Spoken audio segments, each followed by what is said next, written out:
যেটা দুবার তো হয় বৎসরে। ফার্স্ট ক্রপে আমরা করেছিলাম 17,497.109 MT।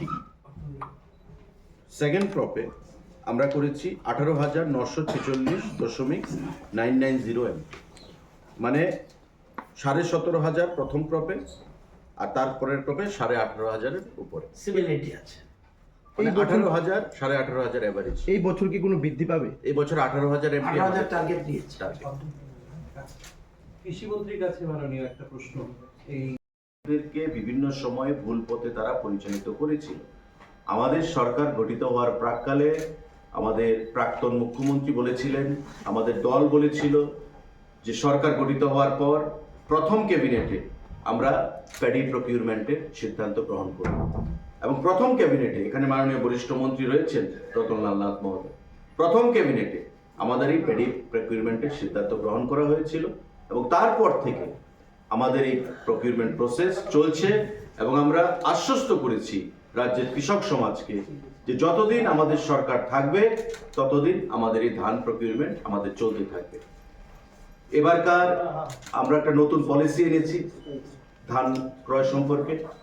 এতদিন একটা সিস্টেমে চলেছে, আমরা এবার নতুনভাবে উত্তর পূর্বাঞ্চলের অন্যান্য রাজ্যের সঙ্গে তাল মিলিয়ে, ভারতবর্ষের অন্যান্য রাজ্যের সঙ্গে তাল মিলিয়ে আমরা নতুন পলিসির মাধ্যমে এই প্যাডি প্রকিউরমেন্ট আমরা শুরু করছি আগামী 28শে জানুয়ারি থেকে। তা চলবে যতদিন আমরা ধান ক্রয় করব। টোটাল লক্ষ্যমাত্রা আমাদের 18,000 মেট্রিক টন ধান আমরা ক্রয় করব। সাংবাদিক বন্ধুরা, আমি অনুরোধ জানাবো মাননীয় কৃষিমন্ত্রী রতনলাল নাথকে এই বিষয়ে আপনাদের উদ্দেশ্যে আলোচনা রাখার জন্য।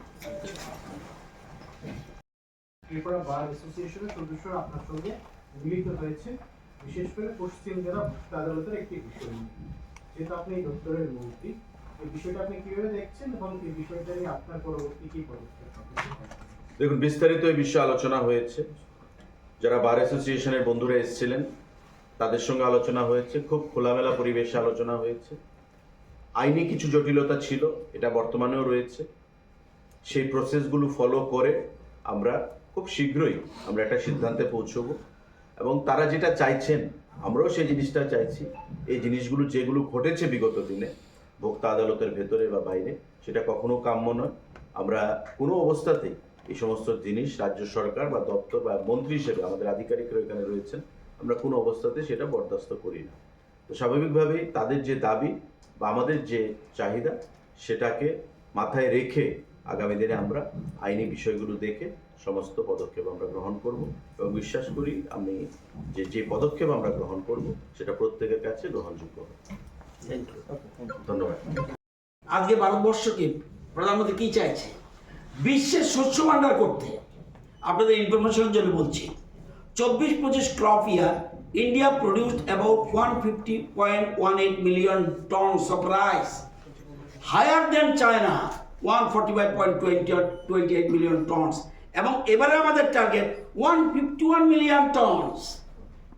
আজকে বিশ্বের সর্বশ্রেষ্ঠ, একদিকে আমরা দুধ উৎপাদনে 1 নম্বর হয়ে গেছে, আগে ছিলাম, এখন ধান উৎপাদনে আমরা চলে গেছি 1 নম্বরে বিশ্বে। যদিও রপ্তানি আমরা আগে তাদের থেকে বেশি করতাম, চায়নার উপরে চলে গেছে। আজকে সব কিছুতে কোথায়, এই জন্যই এই যে বলছে $5 ট্রিলিয়ন কথা বলছে, এইসব কারণে আজকে দেখছে যে প্রোডাকশন কীভাবে বৃদ্ধি করতে হয়, এই জন্য আমরা এই ধরনের সিদ্ধান্ত নিয়েছি। আজকে এই জায়গাটার জন্য মাননীয় কৃষি দপ্তর উৎপাদন করে, খাদ্য দপ্তর পারচেজ করে, এই যে জয়েন্টলি আমরা এগিয়ে নিয়ে যাচ্ছি আমাদের রাজ্যকে। ক্লিয়ার? কোনো কোশ্চেন এই বিষয়ে? স্যার 24-25-এ স্যার খাদ্য দপ্তর কত ধান ক্রয় করেছে? 24-25-এ